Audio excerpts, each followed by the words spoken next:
I didn't move to East Texas for drama. I moved here for silence, for mornings that smell like rain and coffee, not lawsuits.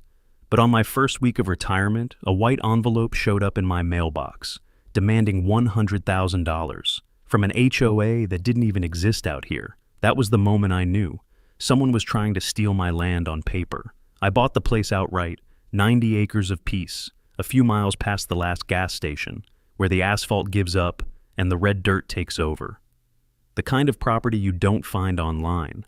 You find it by talking to old men at diners. It took me 3 years of saving and 30 years of working to afford it. No mortgage, no fine print, just freedom. Or so I thought. The mailbox was still the old cast iron type, paint flaking, numbers half gone. That morning I walked down with my coffee, expecting bills or feed catalogs. And there it was. An envelope, pure white, bold red letters across the front. Urgent HOA notice. At first I laughed. Out here, there's no HOA, unless you count the coyotes. The nearest subdivision was miles away. But the letter was real enough. Heavy paper, embossed seal, a tone that reeked of authority. Dear property owner, it began. Our records show that your parcel, Lot 217B, falls under the jurisdiction of Pine Hollow Estates Homeowners Association. Due to 30 years of unpaid dues, assessments, and penalties, your current balance is $140.97. Failure to remit payment may result in foreclosure or enforcement actions as outlined under association bylaws. I read it twice. Then once more, slower. The number didn't even make sense. I'd bought this land clean, cash on the barrel, from a ranching family that had owned it since the 1960s. I'd read every deed, every filing, no liens, no encumbrances, nothing. And yet, here it was. A ransom note, dressed up in legal stationery. The signature at the bottom read Karen Livingston, President. It was the kind of signature that curled at the end like a snake's tail. The tone between the lines was worse. Polite, confident, entitled. I could almost hear her voice saying it. You must have made a mistake. We're just collecting what's fair. I took a sip of coffee that suddenly tasted burnt and bitter. Somewhere down the pasture, my 2 dogs barked at nothing, the way dogs do when they sense a storm before you do. I set the cup down and went back inside. Pulled the old rotary phone off the wall, the one I'd wired up just for nostalgia, and dialed the number listed on the letter. 3 rings, then a voice, sweet, syrupy, rehearsed. Thank you for calling Pine Hollow Estates HOA. Please leave a message for Karen or one of our board members. Have a blessed day. I hung up. Then I wrote my own letter. It was short, sharp, and notarized. I stated, in plain, irrefutable language, that my property was not, and had never been, under any HOA jurisdiction.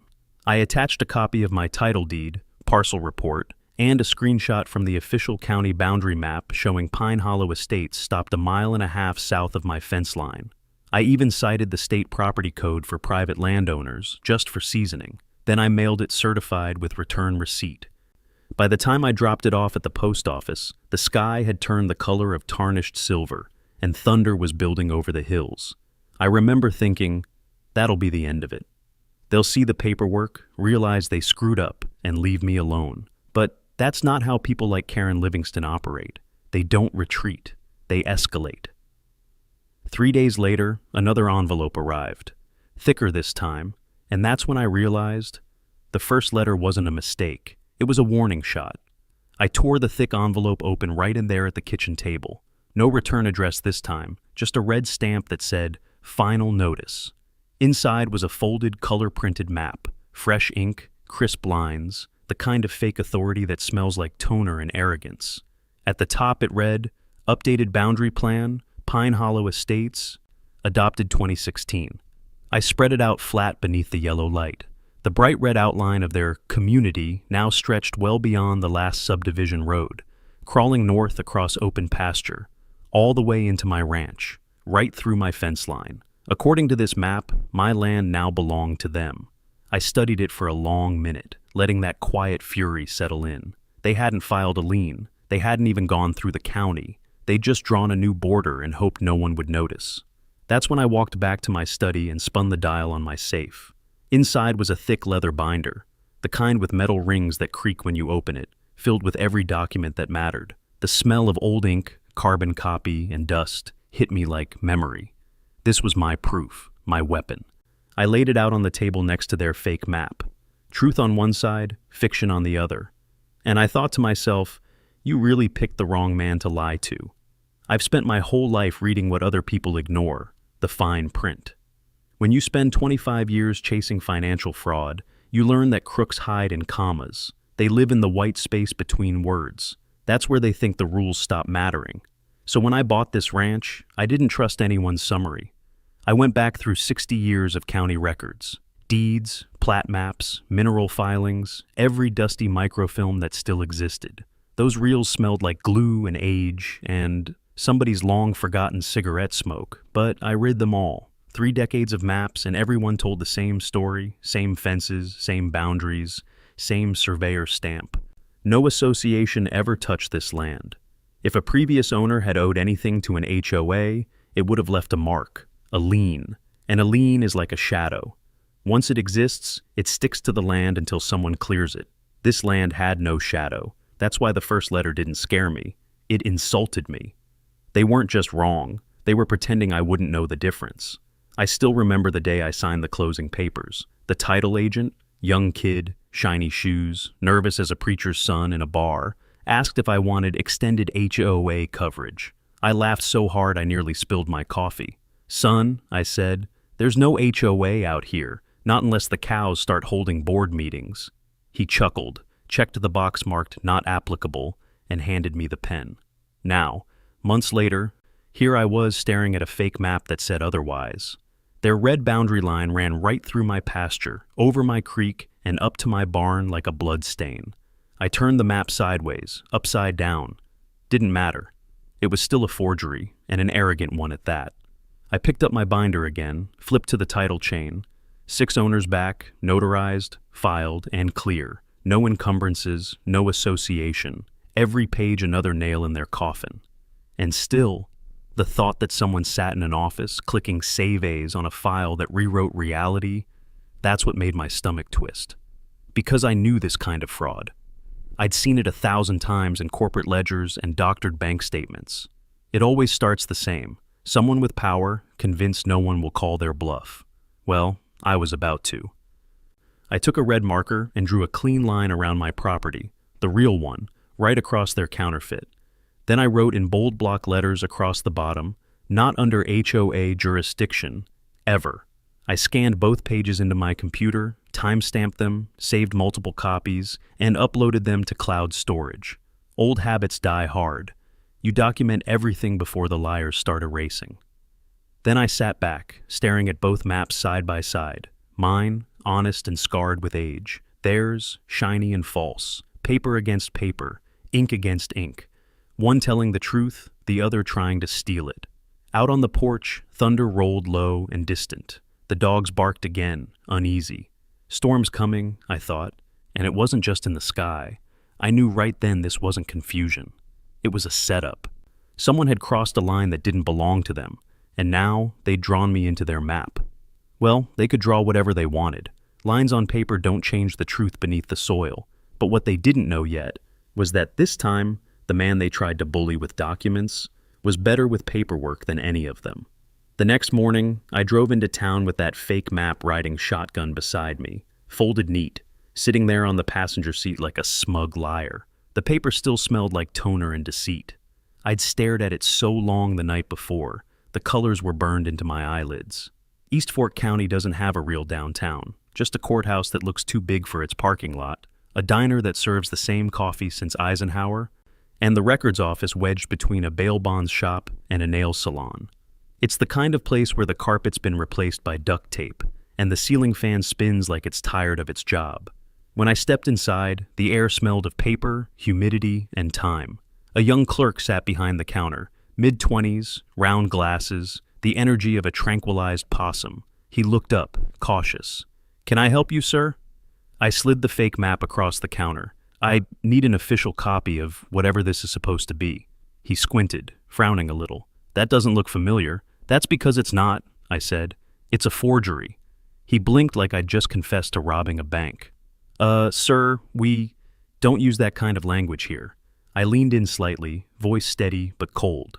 I spent 25 years at the IRS, son. I can smell fraud through 3 layers of toner and bad intentions.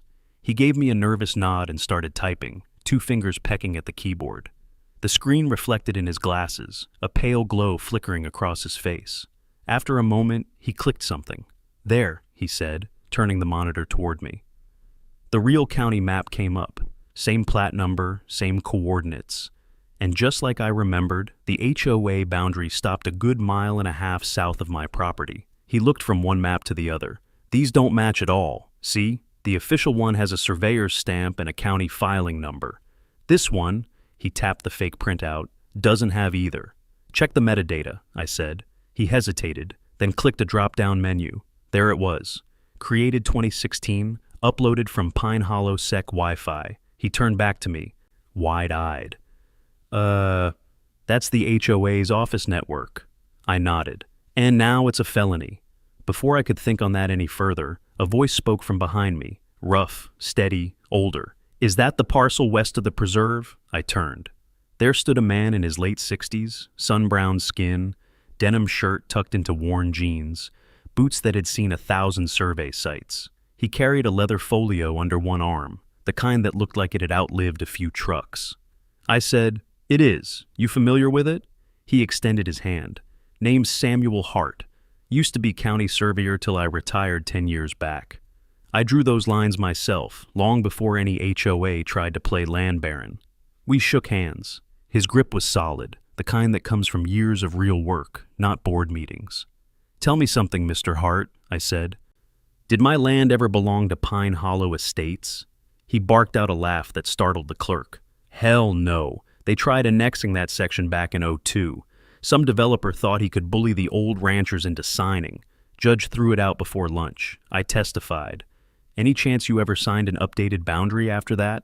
Hart's eyes narrowed, sharp under the brim of his faded cap. "Son, I'd rather lick a cattle gate in August than sign anything for that HOA. He glanced down at the fake map and snorted. "That thing's a forgery. Wrong line weight on the borders, wrong seal placement, and whoever did it doesn't even know how to align a section corner. Amateurs."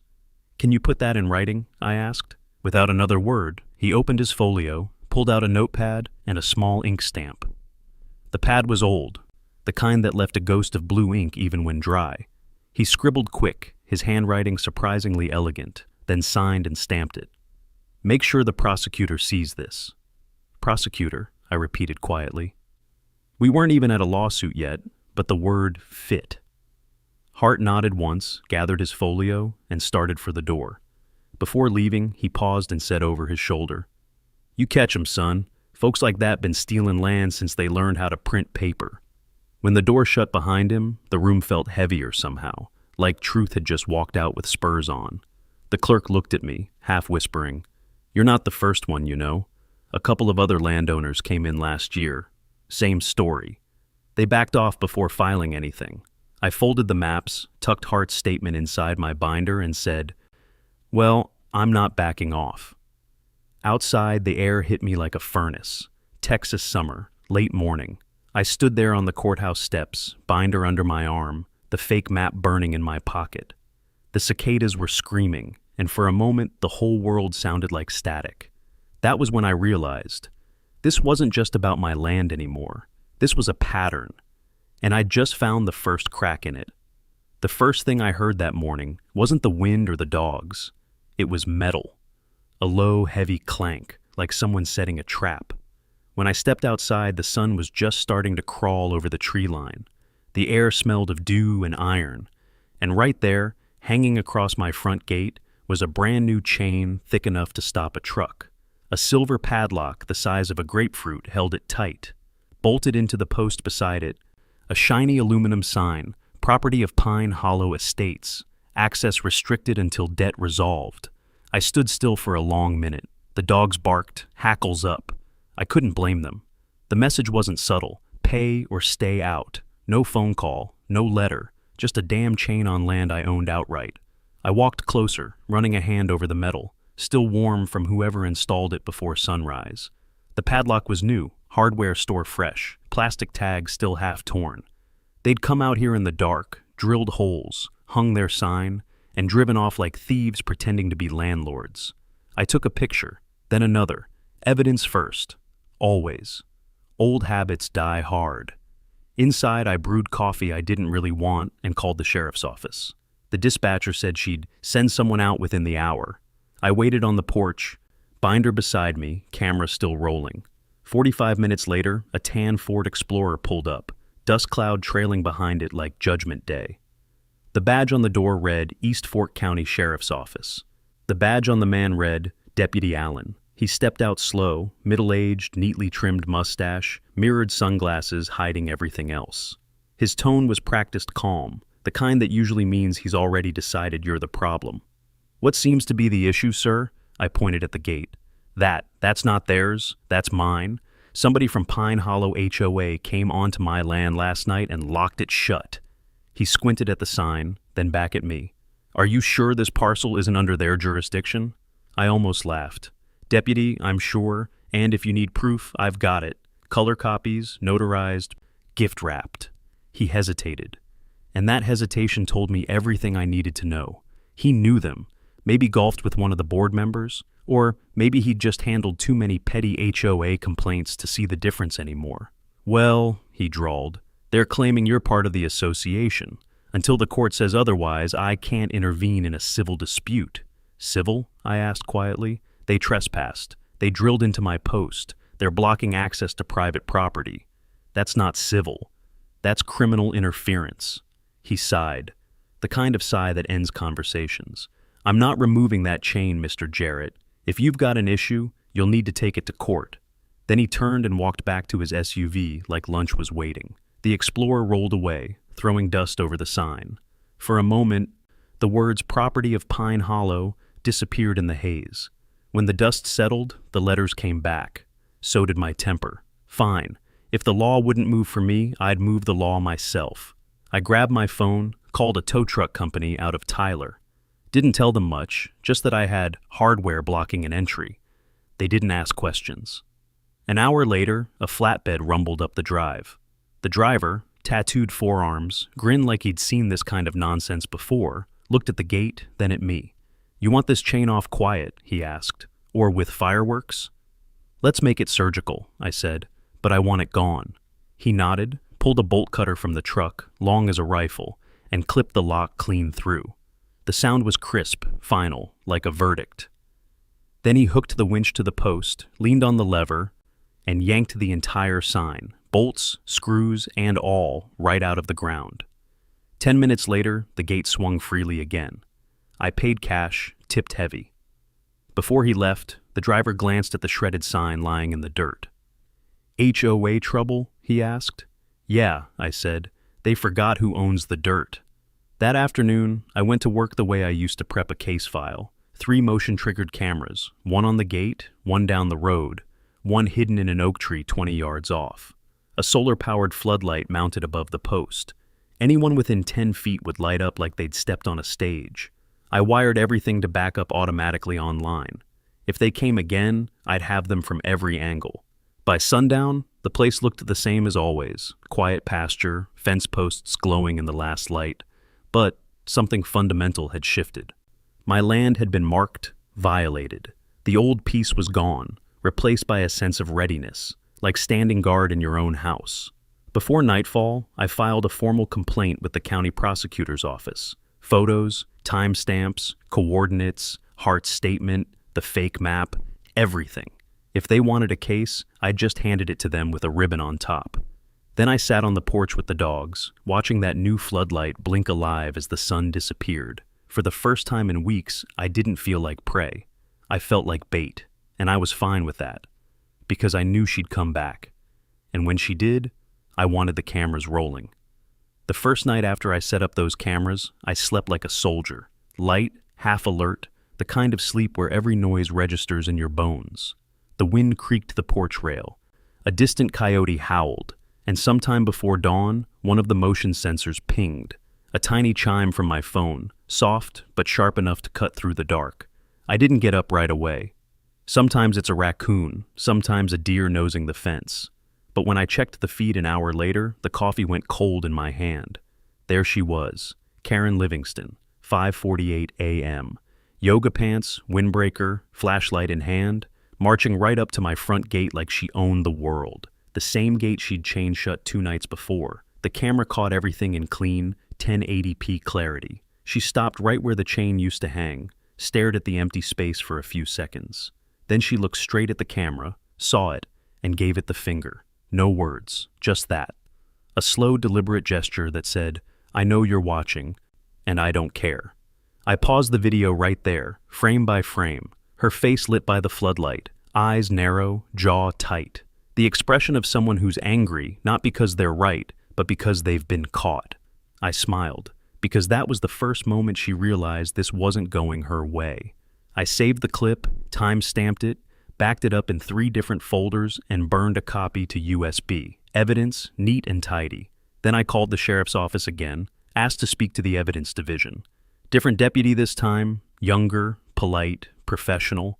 He logged the footage, took my report, and gave me a case number. By then I thought maybe things would calm down. They'd seen I wasn't bluffing. They'd back off. But I was wrong. The next move wasn't a chain, or a sign, or a visit in the dark. It came in an envelope. The sound of tape ripping woke me up at 5 in the morning. Not loud, but wrong. The kind of sound that doesn't belong in the middle of nowhere. I grabbed my flashlight and the 9mm I kept by the bed, and stepped barefoot onto the porch. The air was thick and wet. The kind of fog that eats distance. I couldn't see the gate, just the faint shimmer of the floodlight through the mist. Then I heard it. Tires crunching gravel, slow, careful, retreating.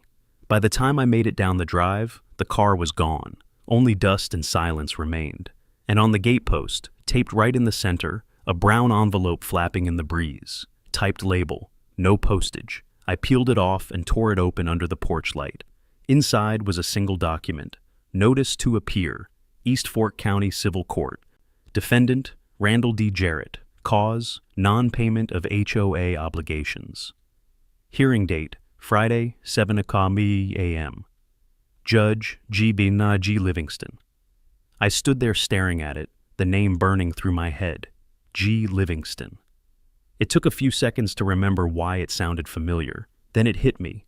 Karen's ex-husband, a civil court judge, dead for 3 years. I'd read the obituary myself when I was digging into her background last week. Heart attack, 22. So, unless the afterlife had opened a branch courtroom in East Fork County, this was a fake. A new low, even for her. I sat down at the kitchen table, staring at that notice. Thick paper, clean formatting, a font close enough to the counties to fool anyone who'd never seen the real thing. Even had an embossed seal, slightly off-center, but convincing at a glance. It was a good forgery. But I'd seen better, and I'd built cases around worse. I called the county clerk's office, asked for the records department, gave them the case number printed on the top corner. The woman on the phone checked, clicked, and said, "Sir, that number doesn't correspond to any active or archived case in our system. Can you tell me who Judge G. Livingston is currently assigned to?" A pause, then softly, "Sir, Judge Livingston passed away 3 years ago." "Yeah," I said. "That's what I thought." I hung up and started laughing, not out of humor. It was the kind of laugh that comes when disbelief runs out of road and anger takes the wheel. Because now it wasn't just trespassing. It wasn't just fraud. It was impersonation of a dead judge, and that, in Texas, is criminal forgery. I slipped the document into a zip bag, along with the envelope and tape, and drove straight to the sheriff's department. The evidence officer took it from me with latex gloves, logged it, and promised a forensic report within a few days.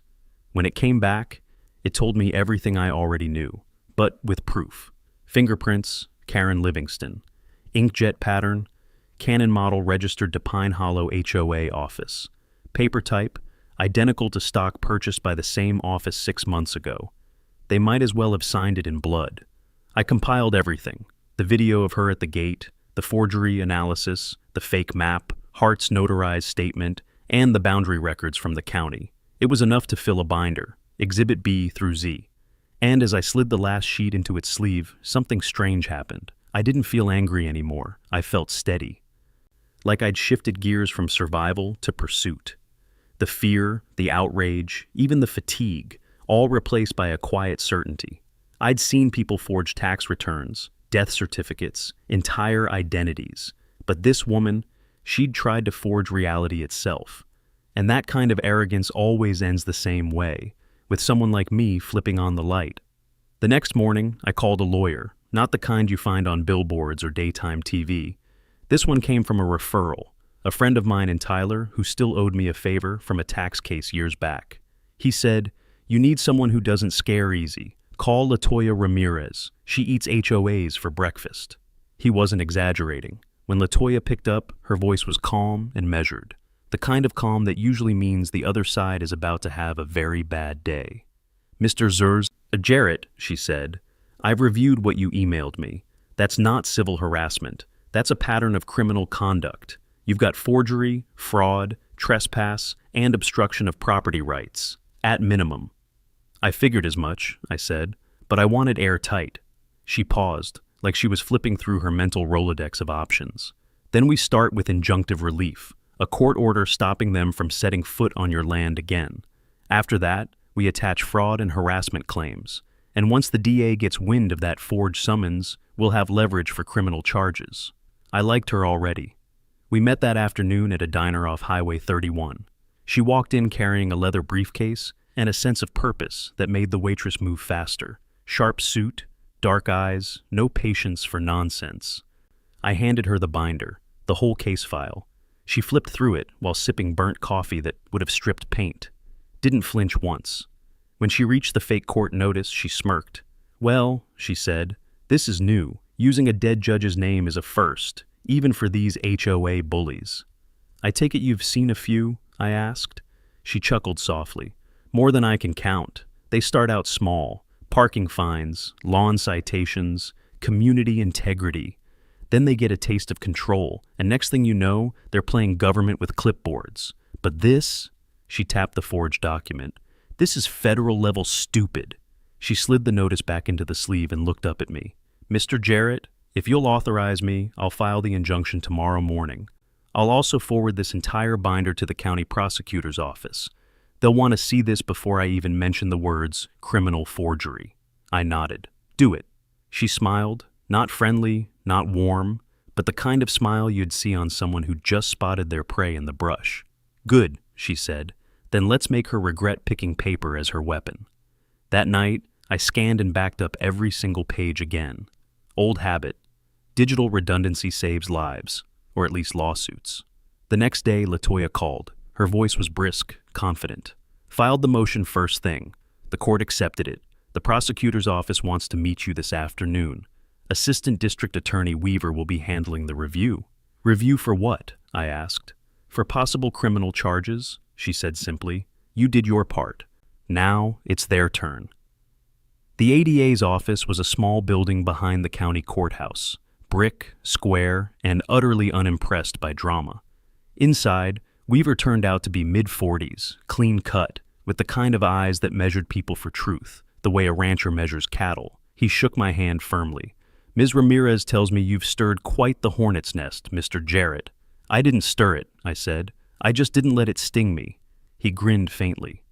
Then LaToya laid the binder on his desk and began walking him through the evidence like a surgeon explaining an X-ray. Map forgery, metadata, Hart's statement, the gate chain, the video footage, and finally, the fake summons, the crown jewel. Weaver leaned back, rubbing his chin. Fake court documents, false claim of debt, tampering with county records. "And she printed this from the HOA office printer?" LaToya nodded. He exhaled slowly. "Well, that makes it easy. I can open a criminal investigation today. We'll start with fraud, falsification of records, and criminal trespass. If the judge's name was used posthumously, we'll tack on identity misuse for good measure." I liked how he said "we." Sounded like the law was finally in the truck with me. As we left, LaToya turned to me, her heels clicking sharp against the courthouse tile. "You realize," she said, "when this hits, she's going to panic. People like her always do. She'll double down before she collapses."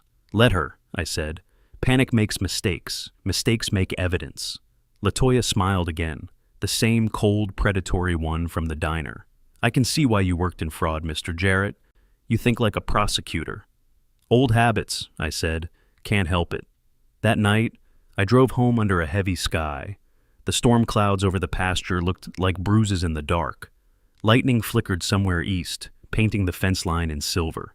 It felt like the land itself was waiting, coiled, tense. I parked the truck, walked up the drive, and paused at the gate. The floodlight clicked on, washing everything in white. The chain was gone, the post still scarred from where the sign had been ripped out. I stood there a long time, binder under my arm, and thought about what LaToya had said. Panic makes mistakes. Somewhere out there, Karen Livingston was realizing the same thing, that she'd crossed from harassment into crime. And this time, she wasn't up against a neighbor. She was up against a man who made his living proving intent. The dog started barking again, short, sharp, urgent. I turned toward the tree line. A pair of headlights flickered on the road beyond the fence, then vanished. I didn't chase them. I just smiled, turned toward the house, and said quietly, "Run all you want, Karen. The paperwork's faster than you'll ever be." They called it the Forest Creek Unity Fair. A name so sweet it gave me cavities just reading it. Flyers were taped to gas pumps, feed store windows, even the door of the post office. Bright colors, smiling clip art families, promises of community togetherness. In fine print, under all that cheer, it read, "Special Presentation, The Future of Forest Creek Governance."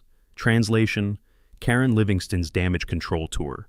She was going to stand in front of the people she'd conned, smile through her teeth, and convince them she was still queen of the cul-de-sac. But she wasn't counting on me being there, or on what I'd brought with me.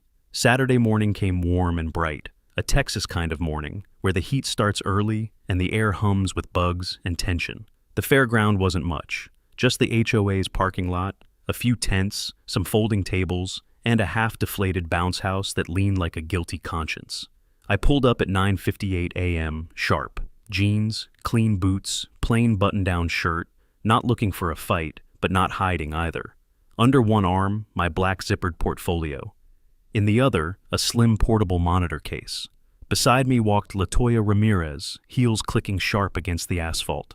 No briefcase today. She carried a single envelope, the kind that only lawyers carry when the contents are heavier than they look. People were already milling around, families with kids, retirees holding styrofoam cups of lemonade, a few board members in their Sunday best, standing like sentries around the main tent. And in the center, under a white canopy trimmed with blue ribbon, stood Karen Livingston. She wore a cream blazer over a floral dress and the expression of someone running for re-election to a throne no one asked for. When she saw me, her smile froze for just a heartbeat, then came back, stretched and brittle. "Mr. Jarrett," she said brightly, loud enough for everyone nearby to hear, "so glad you could join us. Always happy to welcome new members to our community." "Don't worry," I said. "I won't stay long." LaToya said nothing. She just handed me the monitor cable like a magician passing the wand before the reveal. The fair kicked off with speeches. A board member droned about rebuilding trust and the importance of neighborly cooperation. Then Karen took the microphone, hands clasped like a politician about to forgive a scandal she caused. "We've faced many challenges this year," she began. "Misinformation, disrespect, even attacks on our integrity. But the Forest Creek HOA remains strong, united in purpose, proud in tradition." Applause scattered like weak rain. A few nods, mostly silence. Then came the part printed on the flyer. Open concerns. Karen smiled toward the crowd. "If anyone wishes to speak, please remember to keep remarks brief and constructive." I raised my hand. Her smile faltered. "I'm sure we can make an exception for Mr. Jarrett," she said sweetly. "Though technically he isn't a member." LaToya stepped forward. "Under Texas Open Assembly law, any community meeting publicly advertised is open to attendees regardless of jurisdiction," she said flatly. Karen blinked. I stepped up beside her and set my monitor on the table. "Let's keep it brief," I said. "I brought pictures." The screen flickered to life, powered from the small generator beside the tent. First slide, timeline of HOA fraud and property interference, compiled by Randall D. Jarrett. Murmurs rippled through the crowd. "This," I said, pointing, "is the official county boundary map. Filed, stamped, resorted. This," I tapped to the next image, Is the one your president uploaded in 2016. Same coordinates, different lines, no authorization, no surveyor stamp, no filing number. Metadata shows it was uploaded using the HOA office Wi-Fi. A woman in the crowd whispered, "Good Lord." I clicked again. The next slide showed the forged court summons beside a newspaper obituary for Judge George Livingston. "Recognize the name?" I said, "because the man who supposedly signed this notice has been dead 3 years. The ink, however, is very much alive, printed from the HOA's office Canon printer." Gasps. Someone muttered, "She didn't." Karen stepped forward, voice tight. "This isn't the proper forum for—" "Then here's a better one," I said. I clicked again. Video playback. Karen at my gate, 5:48 a.m., giving the camera the finger. The crowd went dead silent. One of the older men in the back let out a single, incredulous laugh. I didn't raise my voice. I didn't need to. "The same morning she left a forged court notice on my fence," I said quietly. "Fingerprints confirmed. Inkjet trace confirmed. That's not rumor. That's record." Karen's smile disintegrated. She tried to speak, but the microphone betrayed her, squealed, then died. LaToya stepped forward, calm as a glacier. "Ladies and gentlemen, my client's evidence has been filed with both the county prosecutor and the district attorney. Criminal proceedings are pending. You'll be hearing from the state soon." The crowd shifted, murmurs building into something heavy. One woman folded her arms. A man near the front said loudly, "Is that why my dues went up?" Another shouted, "You fined me for a mailbox, you forged maps!" The sound swelled. Questions, accusations, disbelief. Karen raised her hands, pleading. "Everyone, please. This is misinformation. I can explain." "Then explain this," someone called. A younger man, face red with anger. He held up his phone, recording everything. "Go ahead, President Livingston. Tell us why you used a dead judge's name." For a moment, she just stood there, trembling, pale, trapped in her own theater. I shut the monitor off, closed the case, and said softly, "This isn't about me anymore. It's about everyone you scared into paying what you never earned." Then I walked out, the murmurs behind me rising into shouts. LaToya followed, heels tapping steady against the pavement. By the time we reached the truck, I could hear someone yelling for a board vote. Someone else demanded an audit. The crowd was eating its own tail. LaToya slid into the passenger seat, exhaled slowly. "Well," she said, "that escalated faster than I expected." I smiled, watching people swarm the tent behind us. "Karen wanted unity," I said. "Looks like she got it, just not the kind she planned." The board called a special meeting the following Thursday. 6 p.m. sharp, same community center as always. Beige walls, folding chairs, and the faint smell of old coffee and denial. After the disaster at the fair, Karen needed a stage to prove she still had control. I came to watch it burn. The sun was going down when I pulled into the lot. Half the town was already there, some out of curiosity, others out of anger. People talked in low voices, that tense buzz of a crowd waiting for a fight they didn't pay for. LaToya met me by the door, holding her laptop like a weapon. "You ready?" she asked. "I don't have to be," I said. "The truth's ready enough." Inside, the room filled fast. A row of fluorescent lights hummed overhead. On one wall hung a banner that read, "Rebuilding Trust Through Transparency." Irony must have been on sale that week. Karen entered right on cue, heels clicking, red blazer this time, pearl necklace, folder clutched like a lifeline. Her smile was mechanical, practiced, already cracking around the edges. When she took the microphone, her voice quivered just enough for anyone paying attention to hear. "Before we begin tonight's agenda," she said, "I'd like to address some recent accusations made against this association and myself personally. Much of what was presented at last weekend's event was misinformation, taken out of context, misinterpreted, or fabricated altogether." A few murmurs. A woman in the second row crossed her arms. A man in overalls shook his head. Karen pressed on. "It's deeply unfortunate that our community has been subjected to such hostility. We are simply trying to collect what is owed to the neighborhood, what is fair and right. No outsider will ever threaten what we've built here." Her voice rose a little too high on that last line.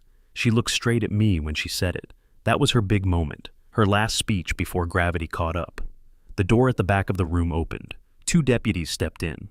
East Fork County badges shining under the fluorescent light. Between them walked Assistant District Attorney Weaver, gray blazer, calm stride, the kind of quiet authority that doesn't need to raise its voice. He didn't look left or right, just straight ahead. "Karen Livingston," he said, voice level and unhurried.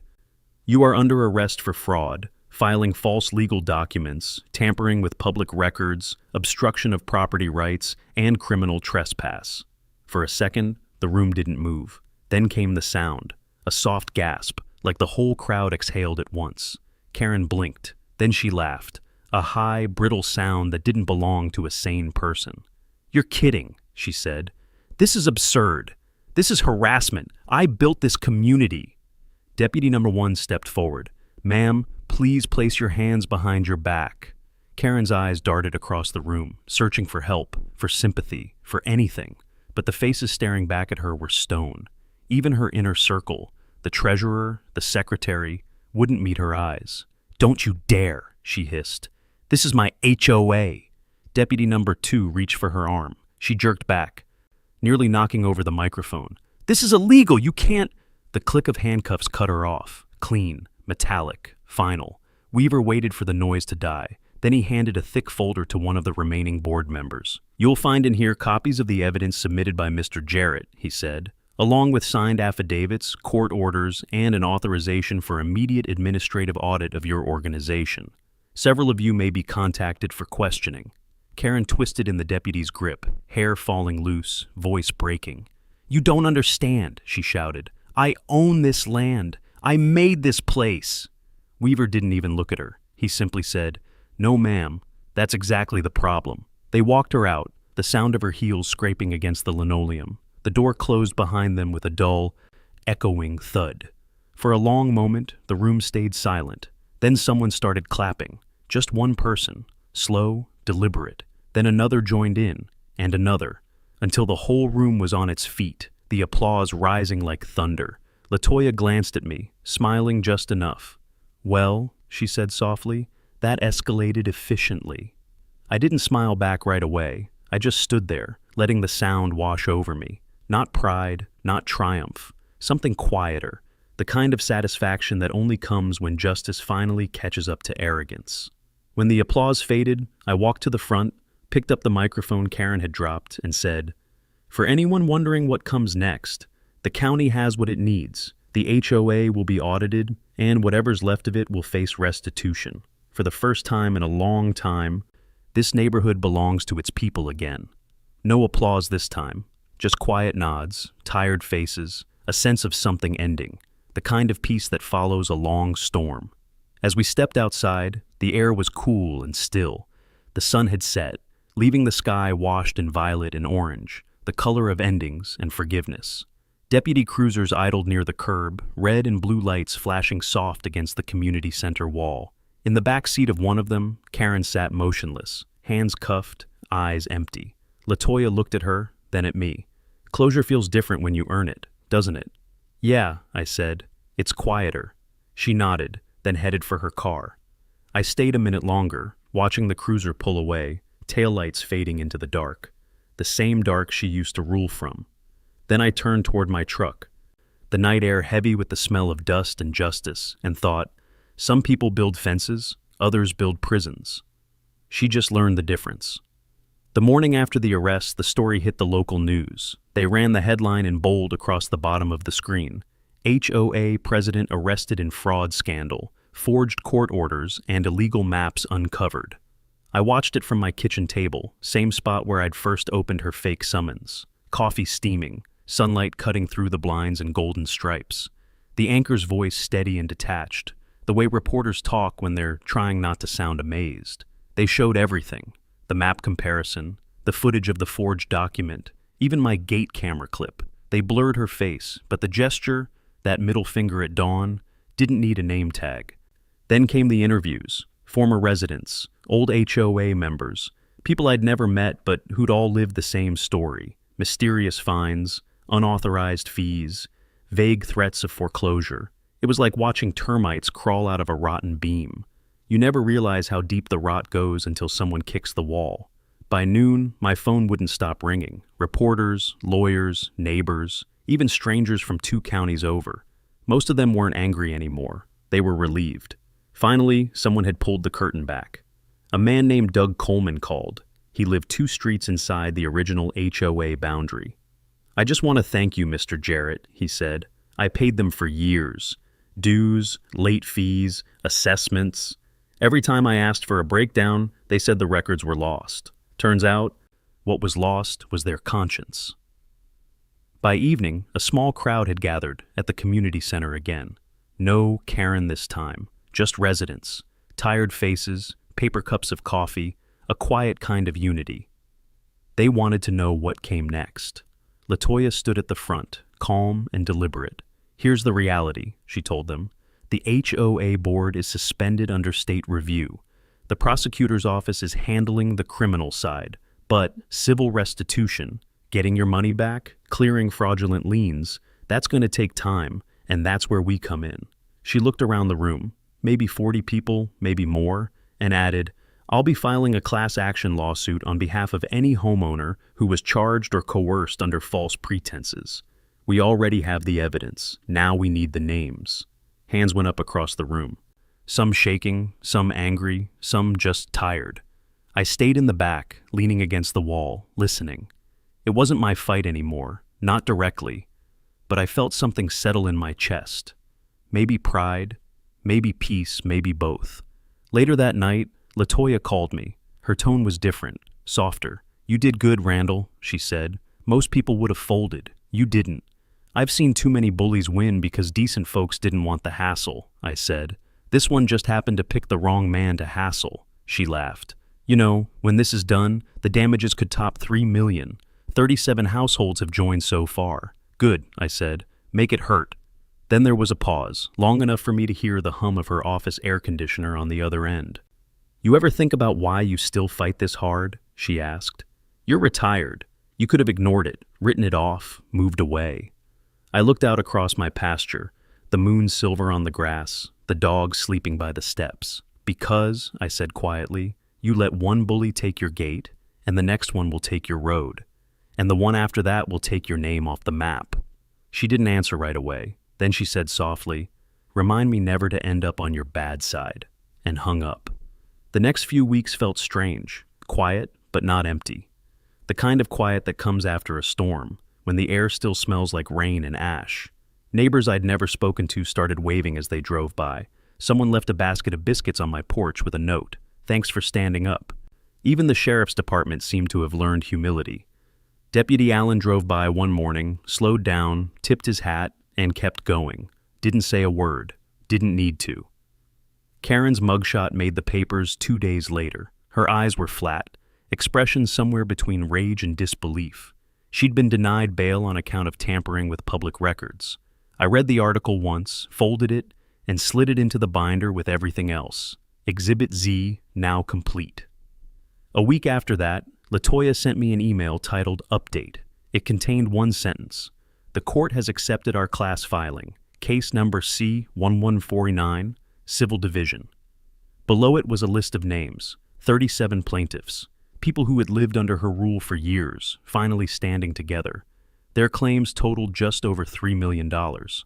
I leaned back in my chair, looking at the screen, and smiled. Not because of the money, because of what it meant. A reckoning that would outlive her mugshot.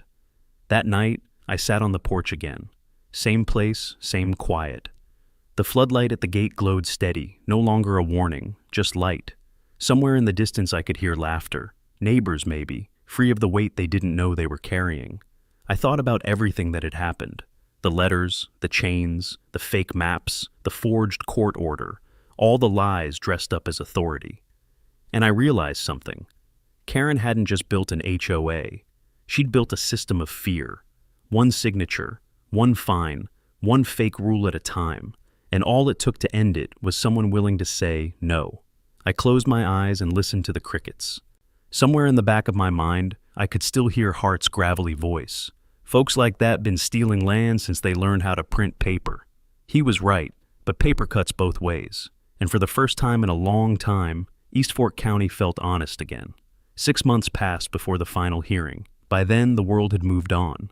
But around Forest Creek, the echoes still lingered. empty mailboxes where HOA notices used to pile up, fences with fresh paint but no fear behind them. The air felt lighter. Even the cicadas seemed less angry. The courtroom that day was small, oak benches polished by generations of restless hands, flags faded from sunlight. I sat in the second row beside LaToya, watching people file in. The 37 plaintiffs she represented, each one carrying their own quiet history with that HOA. Some looked nervous, some looked determined. All of them looked free. At the front sat Judge Cardenas, sharp eyes behind half-moon glasses, hair white as fence dust, posture straight as a plumb line. She didn't say much when the session began, just nodded to the clerk and said, "Let's get to it." LaToya stood, calm as always. "Your Honor," she began, "we're here on behalf of 37 homeowners subjected to fraud, coercion, and illegal assessments under the organization known as Forest Creek Estates Homeowners Association. We seek dissolution of said entity, restitution of unlawfully collected funds, and personal liability for its acting officers." She handed over the binder, the same one that had followed me from my kitchen table to the sheriff's office and beyond. I swear the thing had grown heavier, like truth itself had weight. The defense table was mostly empty. Only one of Karen's former board members showed up, pale, sweating, eyes down. The rest had resigned, vanished, or fled the state. Karen herself was absent, awaiting sentencing in county jail. Judge Cardenas opened the binder, flipped through the exhibits slowly. The maps, the forged summons, the metadata, Hart's statement. She didn't ask for explanation. She didn't need one. Every page told its own story. Finally, she set the papers down and folded her hands. "I've reviewed the evidence thoroughly," she said. "This court finds that the entity known as Forest Creek Estates HOA acted with gross misconduct and fraudulent intent. Its incorporation charter is hereby revoked. Its accounts are frozen pending distribution. All property, vehicles, and assets held under its name are to be liquidated and used to repay affected residents in full." The gavel came down once, solid, final, no theatrics, just the clean sound of justice being filed and stamped. Outside, the air felt brand new. Neighbors stood together on the courthouse steps, shaking hands, hugging, laughing, the kind of laughter that's half joy, half disbelief. LaToya looked exhausted but radiant, like a general after a long campaign. $3.1 million, she said, flipping through her notes. Every cent accounted for, refunds, damages, attorney fees, and the state's keeping the rest for fraud restitution. "Not bad," I said. "Could almost make a man believe in the system again." She smiled faintly. "Don't go soft on me now, Randall." "I won't," I said, "but I might buy something." 2 months later, there was an auction, the official liquidation of Forest Creek assets, trucks, furniture, office supplies, even the HOA van Karen had bought for herself under community transport budget. But the prize of the day was the old office building, a single-story stucco box with sun-bleached paint and bad history baked into the drywall. I showed up with cash in hand. When the auctioneer called for bids, no one wanted it, not after everything that had happened. I raised my paddle once. No one countered. "Sold," the man said. Just like that. The place looked smaller than I remembered, one desk still sitting where Karen's empire had ruled, a faded Integrity First banner drooping behind it. The silence was perfect. I gutted it down to the studs, painted the walls a soft sage green, hung wide windows that opened to the sound of the wind, not control. And 3 months later, I opened the doors again, under a new name, the Jarrett Center for Rural Property Rights. 3 rooms, one for legal workshops on land use and ownership, one for free consultations with volunteer attorneys, and one room filled with scanned plat maps, survey archives, and printed records anyone could access. No red tape, no gatekeepers. The first visitor was a man in overalls, hands rough from fieldwork, hat crushed from habit. He shook my hand hard and said, "If this had existed 3 years ago, I wouldn't have had to sell my goats." I laughed. "Tough business, goats," he nodded. "Yeah, tougher when an HOA fines you for keeping them." I told him he could host a workshop any time. He said he might just do that. By the end of that week, the walls were covered in thank you notes, scrawled messages, faded photos, county deeds finally cleared of false liens. The place had a heartbeat now, not bureaucracy, community. One afternoon, I stepped outside with a cup of real lemonade, not the powdered kind the HOA used to serve at their fake events. The metal plaque by the door gleamed in the sunlight. This land is not ruled by fear, fake maps, or forged threats. This land is free. I stood there a while, listening to the wind through the oaks. For the first time since I'd moved here, it didn't feel like I was defending something. It felt like I was keeping it alive. Sometimes, when the sun goes down and the light hits the gate just right, I still see the reflection of that old chain, the one they used to lock me out of my own land. And every time I see it, I remember what my father used to say. A man's boundaries are only as strong as his backbone. I think about that a lot now, and I figure the same goes for a country. The first year after the verdict was quiet, not silent, just the kind of quiet that means peace has finally unpacked its bags and decided to stay a while. The phone stopped ringing. No more notices, no more threats, no more envelopes marked urgent. The only mail I got now were thank you cards, and a few flyers for farm equipment auctions. I liked it that way. The Jarrett Center for Rural Property Rights settled into a rhythm. Mondays were for open hours. Farmers, ranchers, widows with land deeds folded like family Bibles. Wednesdays, we held workshops on how to read county plats and spot fraudulent filings. Fridays, the local high school sent volunteers to digitize old maps. The smell of coffee and paper filled the air like something holy. Every time I walked through the door, I felt like I'd built a church for the one thing that never lies: documentation. Beth ran the front desk now, young, sharp, polite, the kind of person who could disarm a room with patience. She'd grown up in Forest Creek, used to be fined for putting up Halloween decorations before October. Now she was the one helping people take back what was rightfully theirs. One afternoon in early spring, I looked out the window and saw 3 trucks parked out front, dusty Chevys and an old Ford, all with homemade signs in the back that said things like "Property rights matter" and "No HOA beyond this point." A group of neighbors had gathered under the oak tree by the signpost, sharing lemonade and laughter. I stepped outside, and one of them waved me over. "Mr. Jarrett," he said, "we were just talking about you." That's usually how trouble starts, but he was smiling. "We were thinking," he continued, "about forming a co-op, not an HOA, nothing with rules or dues, just neighbors helping neighbors, fixing fences, checking wells, watching out for one another. You think that's a good idea?" I smiled. It's the best idea there is, so long as no one gets a title like president. They all laughed, and someone handed me a cup of lemonade. Cold, sweet, with a slice of real lemon floating on top. Not powdered, not processed, just honest. By midsummer, the center had visitors from as far as Oklahoma and Arkansas. People heard about it online, in small papers, through word of mouth. They came to learn how to protect their property, to read deeds and maps, to understand that land isn't just soil, it's identity. A quiet kind of movement started growing, one built on self-reliance and truth. Sometimes I'd watch them from the porch, farmers in boots, veterans with caps that read Korea or Vietnam, young couples with babies on their hips, all walking through those doors, leaving a little stronger than they came in. I never charged a dime, didn't need to. What I got back was worth more than any fee. One evening, Beth called out from her desk.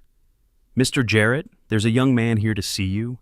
I looked up from the ledger. He was maybe 20, tall, nervous, carried a folder like it was heavier than it should be. "Sir," he said, "my dad told me to come here. Our land's been in the family since '54, but some developers claiming part of it belongs to a green zone expansion." He hesitated. "I don't even know where to start." I smiled, motioned him toward the big map table. "You start right here," I said.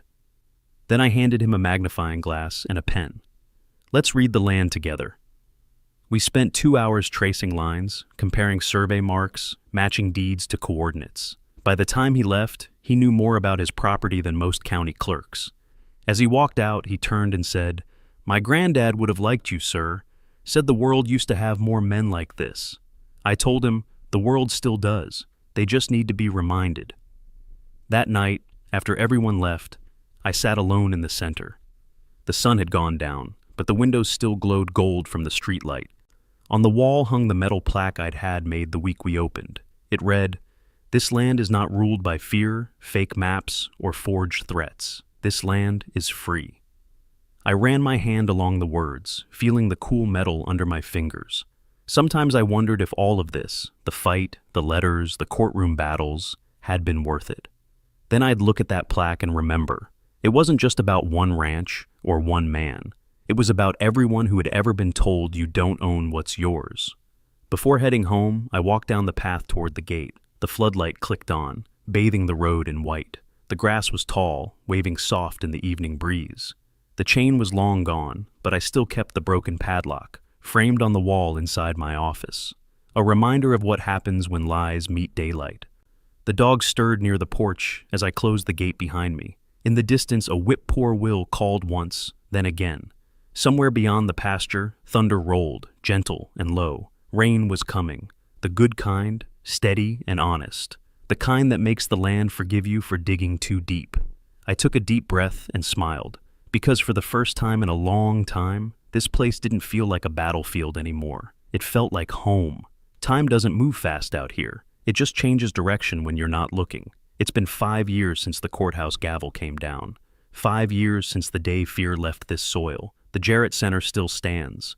Green paint a little faded now, sign creaking soft in the wind. The coffee's weaker, the chair's older, but the purpose hasn't aged a bit. Beth runs the place full-time these days, doesn't need me to hover. She's sharper than I ever was, knows the law, the land, and the people. Half the county calls her before they call their lawyer. She keeps the same plaque by the door. This land is not ruled by fear, fake maps, or forged threats. This land is free. Every so often she catches me staring at it and says, "Thinking about repainting it, Mr. Jarrett?" And I always tell her the same thing. Some words don't need new paint.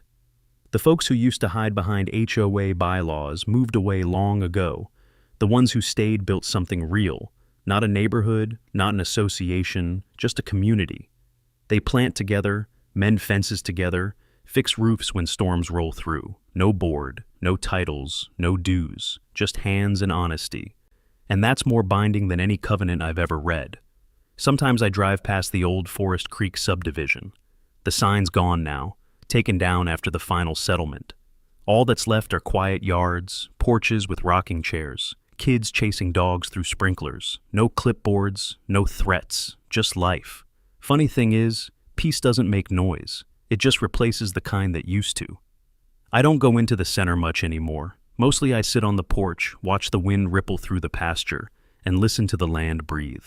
The Mustangs graze where the fake boundary lines once were. The dogs nap by my boots. And every sunset, the light turns gold across the fence. The kind of gold you can't buy, only earn. People ask sometimes if I ever think about moving. I tell them no. You don't move away from the place that proved you were right to stand your ground. Last month, Beth brought me a young couple from Dallas. First-time landowners, nervous, eager. She said, "They remind me of you, the way you were when you started all this." The man asked if I had any advice. I told him, "Read every word before you sign. Never ignore your instincts. And if someone tells you they own your land on paper, make them prove it twice." They laughed, but they wrote it down. That's how you know someone's listening. When the sun drops low and the air smells like mesquite and rain, I sometimes think back to that first letter, the one that started everything, how small it looked, how loud it became. And I realize now it wasn't just about land. It was about ownership, of truth, of courage, of what's right. This country's built on boundaries, but the real ones, the ones that matter, live inside a man, where he decides to draw his line and how far he's willing to defend it. So, if you ever find yourself standing on your porch, holding a letter that doesn't feel right, don't ignore it. Don't let fear sign for you. The land remembers who stood up for it, and sometimes, if you listen close enough, you can still hear it thanking you in the wind.